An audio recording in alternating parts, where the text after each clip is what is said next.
It's the worst of the CBC for February 18th, 2021, the show where I watch the CBC so you don't have to. I know it's been a while since we've done this, but I had to just wait for Trump to leave because it was insane. Everyone's going to die of COVID all the time, even though we don't have more deaths than the previous years, but just 50 billion people died of COVID yesterday. And then Donald Trump created all the COVID and Donald Trump created all the problems, so that's gone. All right, so worst story of the day. It was the covering of the Rush Limbaugh death. Now, I don't subscribe to these sort of overly moralistic, it is in bad taste, you can never bash someone when they died. I don't believe that. When Qasem Soleimani got blown up, I was like, good, he was an actual evil human who murdered thousands and was an arch-terrorist. Like, no, celebrate. But there's a difference between arch-terrorist and some of your political rivals. So, if someone says but it's still distasteful, right? So when CBC said the most divisive and known for fiery and bigoted statements, not showing any of the bigoted statements, just saying known for bigotry. You are a bad person, however, if you did tweet out how glad you were about Rush Limbaugh died if you had never watched his show. Now, if you were one of the people who would sort of watch the show and just said, oh my God, all these bad ideas, and you had a list of, okay, he said this, and here's the bad arguments to make it, fine. But you're a horrible human being if you never watched his show and then piled on and cheering in his death, because then you're just slandering someone, ripping someone as they die while their family's grieving, and not really having any reason to do so other than just you're trying to appease your own in-group, right?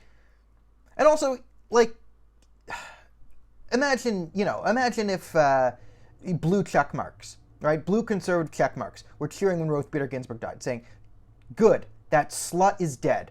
That whore who allowed everyone to just get on birth control and murder babies, that baby murdering slut is dead. Woohoo. How horrified would everyone be? That would make the news. CNN would buy a nuclear weapon. They would launch it at that person's house. It would be a whole thing. But no, it's all good to just, pretend to be, yes, firebrand and bigot. Rush Limbaugh died. We're being objective, right? He partisan and polarized the media because evil conservatives are polarizing the media. That's literally how far up their own asses the media is that they can talk about how polarizing Rush Limbaugh is while simultaneously saying all conservatives are bad and then not realizing that they're being politically polarizing. So that was the worst covered story of the day. Totally distasteful. If Rosemary Barden dies tomorrow and I start to do a dance, they'd be horrified. And the should be I don't want Rosemary Barden dead. I want her to stop taking my tax money because she's horrible at her job, but I don't want her dead. I don't think she's an evil person. I just think she's really bad at her job and horribly politically biased. But if Rosemary Barden dies tomorrow, she's going to be a divisive character, Rosemary Barden, who's a pretty divisive character to a lot of Canadians. She a divisive bigot. Right? Silly. All right, two cover stories they don't cover. One, just arrested a pastor for holding church in Canada, James Coates of the Grace Life Church in Edmonton. Yeah, that's totally normal. Totally normal. Yeah, you just have to close your church for 2 years.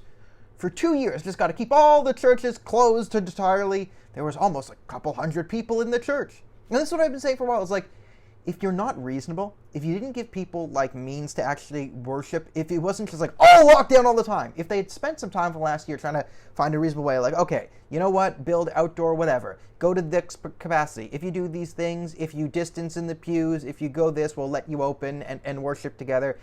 If you had a mechanism to let people, go to church, mosque, synagogue, whatever, at the 6-month mark, you wouldn't get this, but because there's no reasonable restrictions in these lockdowns, no one's going to act reasonably, and I've made that point before. So maybe let's not arrest pastors. That might be a bit overboard on the things we do during lockdown. The other worst cover story there, the other omission is the Roman Babar story. This is fascinating. So Roman Babar was the conservative MPP in Ontario who put a letter out sort of outlining why the lockdowns weren't working. The letter was backed up by the former Ontario chief medical officer, the guy who trained the current one. He said everything he said was scientifically accurate. Most conservative politicians actually agreed with it, but they booted him anyway because it's now the cult of Doug Ford.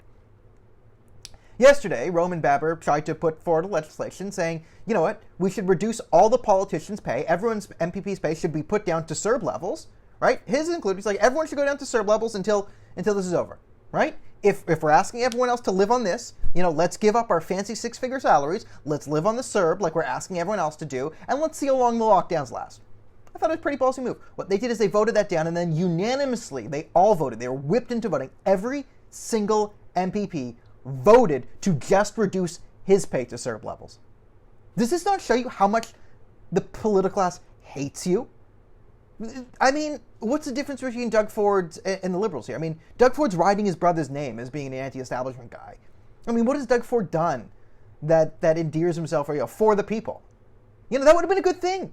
Yeah, that would have actually endeared him to some people. Yeah, we're slashing all politicians' pay down to CERB levels until we get this back on track. But they know they're going to keep it locked down for another year or so because it doesn't affect them.